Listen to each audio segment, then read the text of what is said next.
Today, I'm taking this 2025 Suzuki DR650 for its first ride review. Now, I've never ridden this motorcycle, but after today's ride, we're going to find out what this bike is all about. You guys stick around to find out if it's a purchase or pass. I'm Chaseontwowheels. Welcome to First Ride.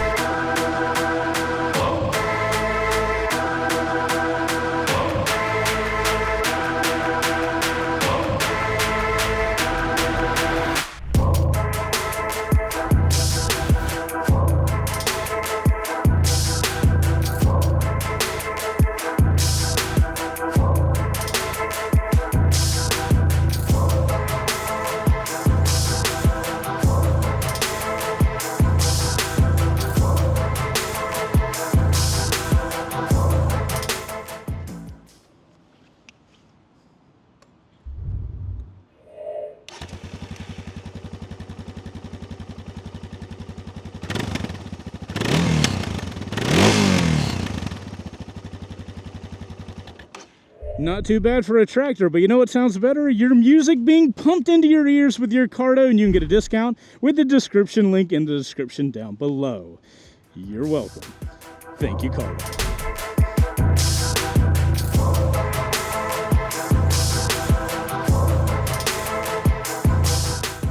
Alrighty guys, that's what it looks like and that's what it sounds like. Now, before we get on this thing, we have to say thank you to the sponsor of this video, which is Calimoto. So if you guys have never heard of Calimoto before, they are a ride planning app that is my new favorite thing. So here's what I'll typically do. If I'm gonna go record a video, I'll go to new ride and I'll go to create a round trip and watch this. Okay, so I can dictate how many miles I wanna do. I can start from my current location. I normally head north because that's where the fun roads are. Then I go from winding roads to twisty roads. I do a create a round trip and watch how fast, look at that. It found a really cool route that I can take that and it tells you all the info on it. So you can do round trips like that. But what I am going to do today is I'm going on a route that I know I want to go on. So I'm going to click my C to the first ride route. I'm going to click show on map. And now I've got my entire route in here. So if I hit start navigation, it's going to track me through my entire route, and what's really cool is at the end of the route, it's going to give me all of this cool data like elevation and all this kind of stuff. So if you guys want to check Calimoto out for yourself, I'll have a link in the description to get you guys a free 30-day trial. So if you want to try it out for yourself and not buy anything, try that out. And then if you look down there, I've got you guys a discount if you want to get their premium subscription. Ever since they started sponsoring the show, I've been using the app a lot more. And I gotta tell you guys, I thought I knew where all the roads are that I wanted to ride. There's so many that I had no idea about. So definitely check Calimoto out for yourselves, guys. And thank you, Calimoto, for sponsoring the first ride. All right, guys, let's get on this old school beast of a motorcycle. Also, it has been warmed up, I will just note. Okay, guys, it's a DR650. There's not a lot to talk about, so we're just gonna get this thing going. Oh, this one's gonna be an absolutely interesting day, my friends. Also, guys, we really appreciate if you guys subscribe to the channel. I love it when you guys do that. But even if you do that, YouTube is terrible about letting you guys know we put videos out. So what we do is email you every single week. So join our email list and I'll tell you when I put videos out. Let's go, DR! Da-da-da! A DR650, not the DRZ400, to be clear. Is that person walking in the road next to...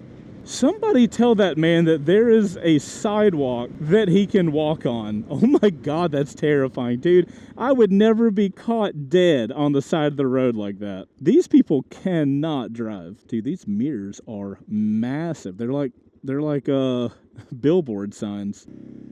Felt like you were gonna die on me there, DR650. I will say this bike has a choke on it. I am not familiar with chokes. I do not like chokes. I do not like carbureted motorcycles, but it does not matter because I'm still going to give you guys all the info that you need for a first ride. All right, guys, let's talk about body position first. I am on a very thin, very hard seat, and I feel really high up on the bike right now. My upper half is just straight up as well. My arms feel kind of low here, and these handlebars feel really wide. And then my feet are only slightly back. The body position is very comfortable, but the seat is not. I think I'm probably gonna last this 30 to 45 minute first ride route, and I'm probably gonna be ready to be getting off this bike. So not the most comfortable seat, that is to be noted. It's always interesting riding carbureted bikes because I'm just not familiar with them, so I don't know enough, and I feel like I'm doing stuff wrong the entire time. Don't die on me. You keep rolling with your carbureted self. So guys, this is typically where I would be showing you guys all types of cool stuff on the bike, like tech-wise and electronics and stuff, but herein lies the charm of the DR650. It remains unchanged since, I don't know, forever. The whole joke that Suzuki's new models have a new bold graphics, this is the quintessential of that. Suzuki put out the DR650 years and years ago, and it has a cult following that people absolutely love this bike. And good, because Suzuki has not changed it. Like, you guys can look around this bike and literally nothing has changed. There's no modes, there's no electronics, there's no aids. There ain't nothing. And if I remember correctly, this lane ends, so I'm going to go on ahead and get over. Also, just to be clear, this is a 2025 model. This is like brand new. Also, I'll give you guys a traffic check. Traffic's bad today. 100% bad.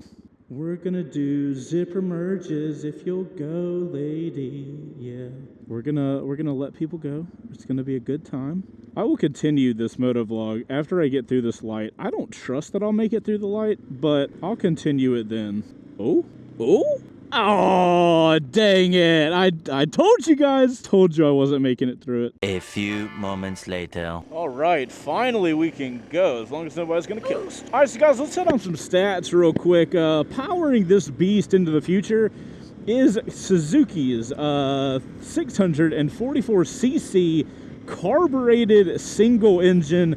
Power-wise, we're getting around 35-ish horsepower and around 32-ish foot-pounds of torque, and all of that in a package that I believe weighs mid-300s, so 344 or 366, something like that. So, as you guys can see, not the most powerful, not the heaviest, but the oldest, and somehow the newest. Alright, so guys, let's talk about city performance as we're chilling here. First off, the bike is as light to flick around as you would expect. It does have that larger front tire that slows it down a bit, but this bike takes no energy to move side to side, but it somehow takes time to go in that direction, if that makes sense. So as you guys can see, I can move the bike around very quickly, but to get going in that direction, does this make sense? It's very strange how the bike feels. It's like quick to move, but then slow to go. I guess that's probably the best way to put it. And power-wise, I kind of like the torquey little grunt that the single has. There is a good amount of vibration even going at low speeds, but that being said, I don't think it has a problem at all scooting around traffic in a city setting. And especially if you're in like a more rural area where the ground is going to be crap and there's going to be, you know, potholes and stuff all over the place, it might be really nice to have such a light, almost like a off-roady tractor to go around town.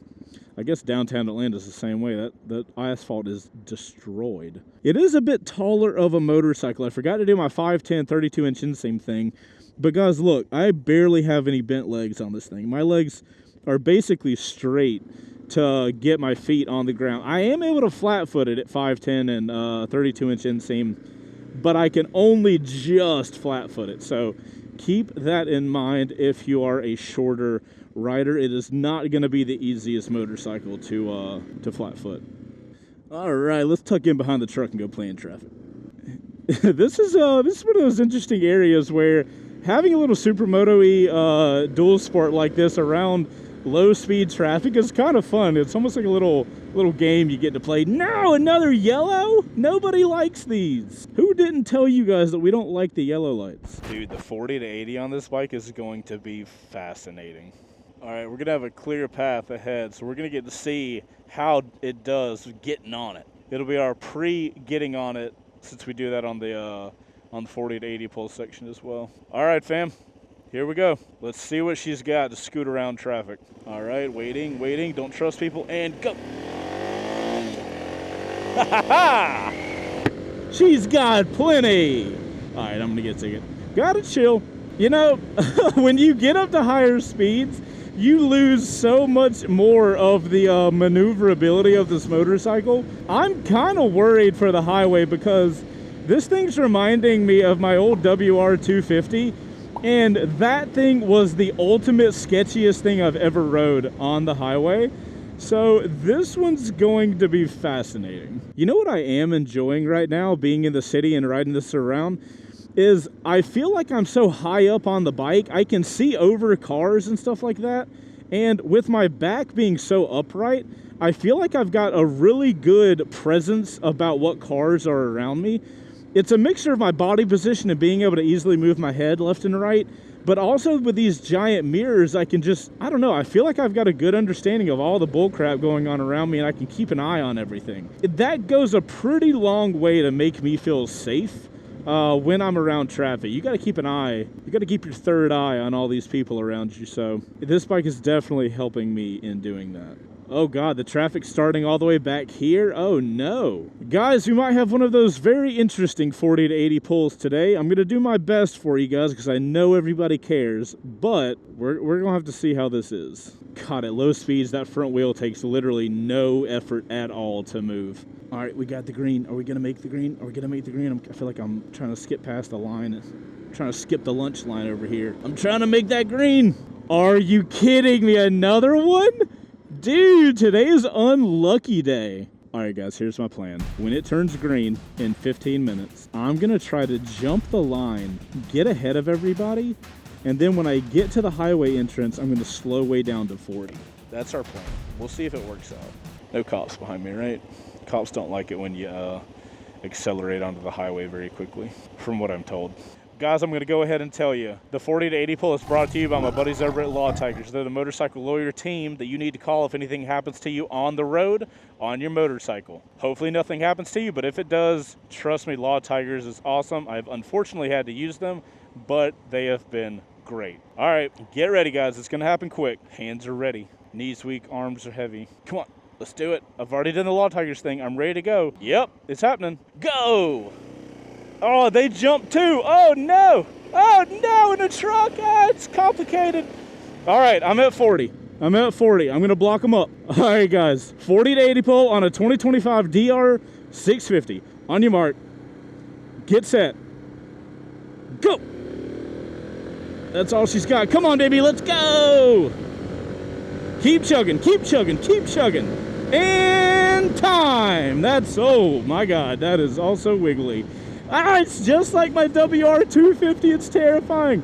All right, what's my time on the highway pole? Let me know. All right, guys, we're here on the highway, and that front fender is fighting for its life. Also, may I note that this motorcycle has 5 gears, not the normal 6 that a lot of you guys are used to. So, as we're on the highway here going just above 70, I am in vibration city. I've got vibrations so many in my hands, in my feet, in my butt. You know what? Let's think of it as a massage. Okay, so that's happening. We do have plenty of passing power for here on the highway. I can climb up to 80, going into the 85 zone now if I wanted to. So power-wise, you're not going to have a problem.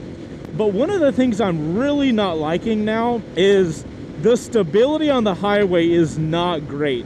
Anytime I hit a little disturbance in the highway, the handlebars want to just start wiggling side to side, and that's what my WR250 would do. It would just get crazy, especially when I got to the higher speeds. So I'm not a fan of that at all. Do not like that. Also, the wind is pretty bad.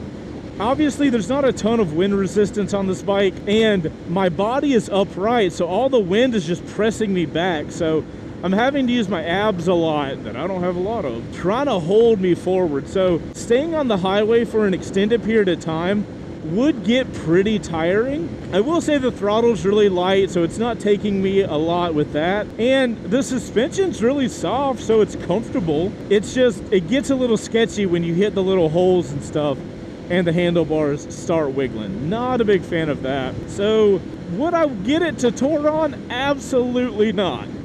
No, I don't like the wiggles in the road at all. Like this stuff right there, I can literally feel the handlebars want to go side to side. Obviously, it goes without saying, guys, there's no cruise control here. Like I said, there's literally no tech. I mean, it's a carbureted bike. Like, that's how little tech there is. God, this windy highway sucks with this bike. Goodness gracious. The wind's also making the bike kind of sway left and right because, you know, it's not a really heavy bike, but it takes up a lot of space. So it's acting like a sail. I feel like the wind's just able to push me around like it's a little toy. All right, guys, I'm going to get slowed down and we can get off this highway finally. But we also have knobby tires, so this turn should be super fun, he said sarcastically. Yeah, I don't like this at all, dude. I don't feel confident in the tires. The suspension, I feel like I'm just like bobbling around like one of those little things in the front of a car that's just bobbling with a head. I don't like this. Okay, we're off that. We're off the highway, thank God. Woo! Alright, do not get a DR650 for highway use. That is primarily highway use. That is what we learned from that. Alrighty, guys. So, like I said, the power on the highway is there. You got no problem passing cars. It's just the stability not there. All the reasons we talked about. The power of the bike has no problem at all. I'm actually really happy with the amount of power this thing has, especially for a carbureted single. I thought it was going to be pretty lackluster, but I'm really content with the amount of power this bike has. Suspension-wise, we do not have adjustable suspension. It is extraordinarily soft, which is probably leading to some of that instability in a turn. But if you were to take this thing off-road, I'm sure it would be a nice touch to have. Hey, that Suzuki guy waved at me. I appreciate that. So, you're going to get a very soft suspension. Just keep that in mind.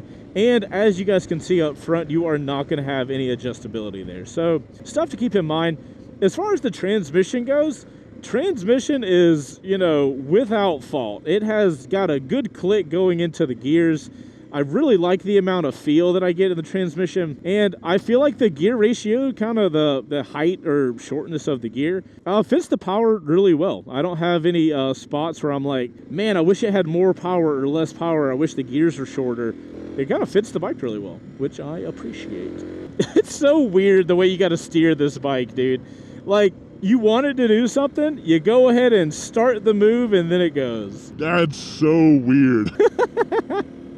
I mean, it's kind of fun. Not gonna lie, I wouldn't want to ride it hard at all, but it's kind of cool. You got to think ahead of what you want to do. Okay, cool. So transmission, good. Steering is strange. Suspension soft. Brakes-wise, oh God, that feels terrible. Oh my Lord. The suspension starts compressing before you even feel any braking. That is so strange. And there's no ABS on this bike, so you got to be careful. Luckily, the brakes are not super strong, so you don't have to worry about it too much, but like, that feels really weird, really giving the front brakes a good squeeze. It does not bestow a ton of confidence in the rider, or at least me. It's kind of scary, kind of exciting though, not gonna lie. Oh my Lord, this thing is archaic and I almost like it. This is problematic. Alrighty guys, let's talk about the controls up here. This section is gonna be short. Oh, I want to see how it goes over this bump, because this bump sucks. I'm staying on it.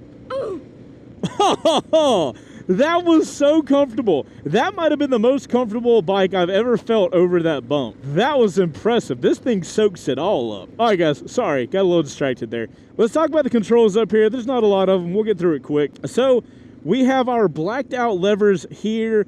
I appreciate that they're blacked out. And they are behind these plastic hand guards. And then on the left side, we obviously have the choke of the bike.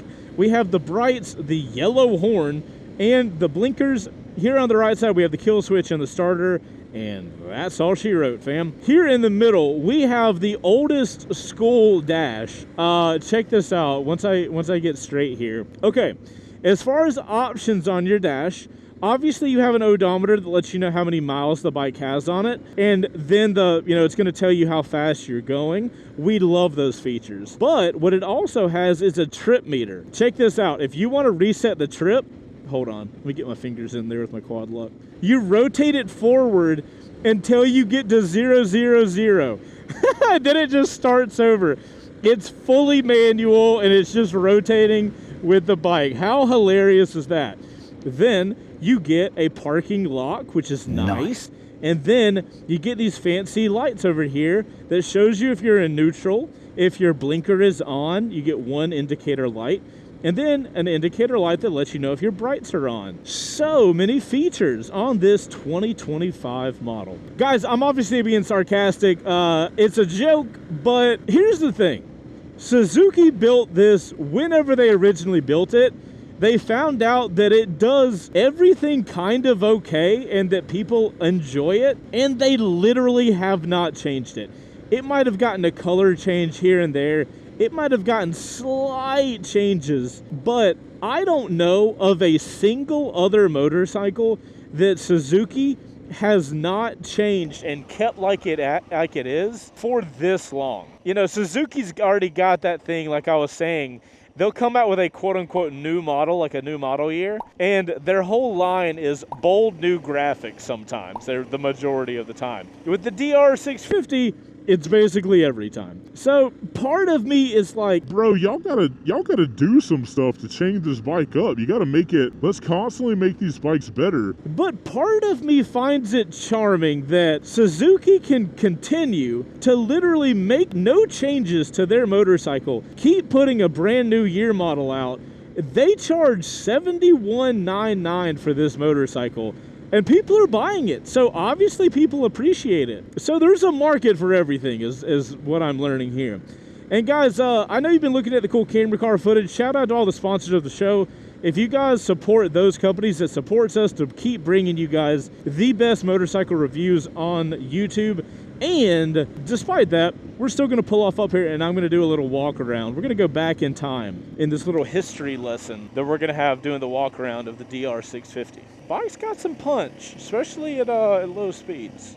The Honda has traded us for whatever that thing is, and now that thing is in next to my spot. Dang it. A lot of engine braking. Not a surprise on a single, but something of note. Okay. We have adopted lot 146 these days. That's our new spot. We've had to abandon lot 147. I'm so sorry. All right, guys, got the tractor turned off. Let's get that solid kickstand down and check this thing out. Guys, if you showed me this motorcycle and told me that somebody had done a barn find on a DR650 from 1990, I would literally believe you. Like, this thing looks like somebody found it and then fixed it up, restored it, and now we have this. It looks like it's out of that era. It's absolutely insane. I do appreciate having a little guardrails or hand rails back here for your passenger if you want to have those.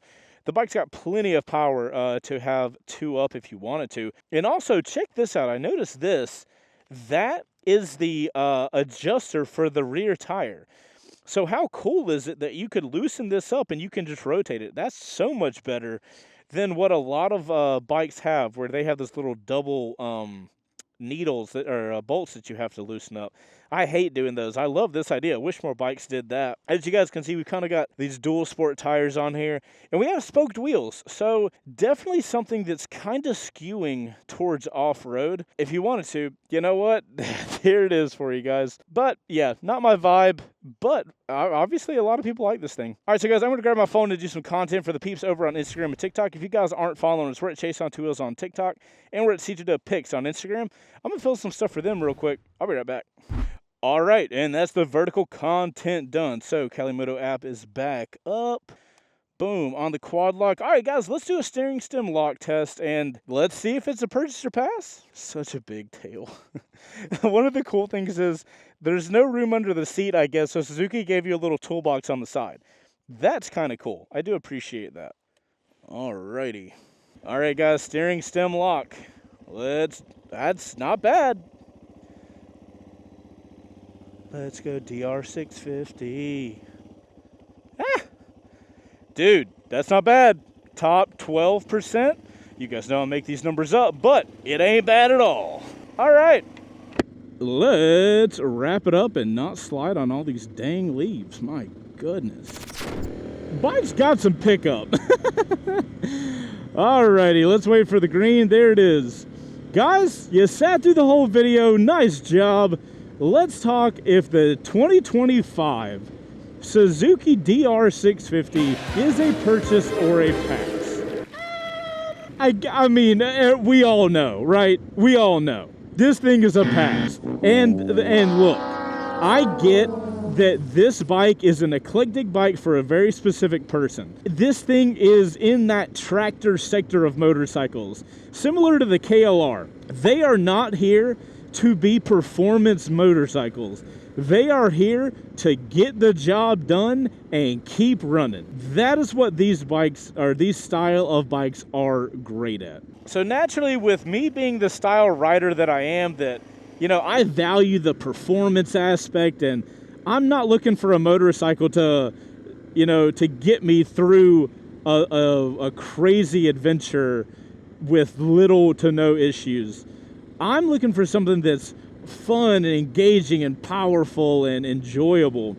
And that's just not what I'm getting here. But shout out to my buddy Jeff from Mountain Motorsports. He either has or used to have one of these, and he has got 90-something thousand original miles on his DR650, and it is still rocking like clockwork. It's fantastic. So if you're looking for a bike that has longevity, that you plan on having for a very long time, you don't want any fancy electronics. Hell, you don't even want an electric start, or not electric start.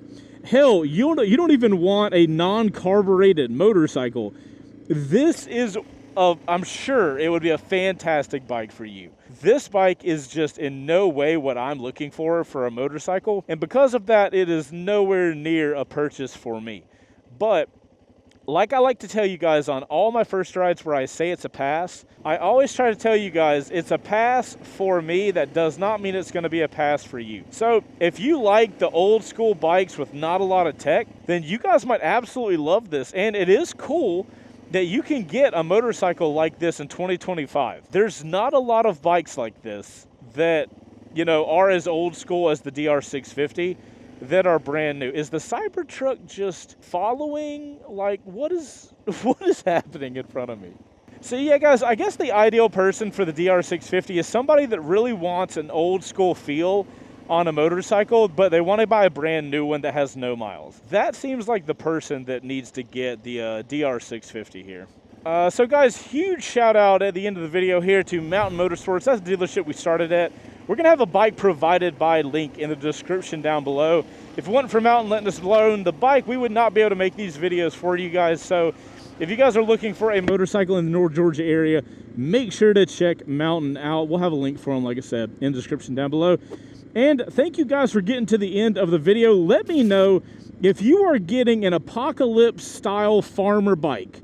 Are you going with the Suzuki DR650, or are you going to go with the KLR? Or is there a bike I'm not thinking of that is also in that category? Let me know in the comments down below, Outro Crew. Put OC in your comment. I'm Chaseontwowheels. You guys go out there and ride safe and watch out for people on their phones. And I'll see you on the next video. Later. Oh, what's that? You want to watch more first rides? Oh, convenient. There's a playlist here at the end.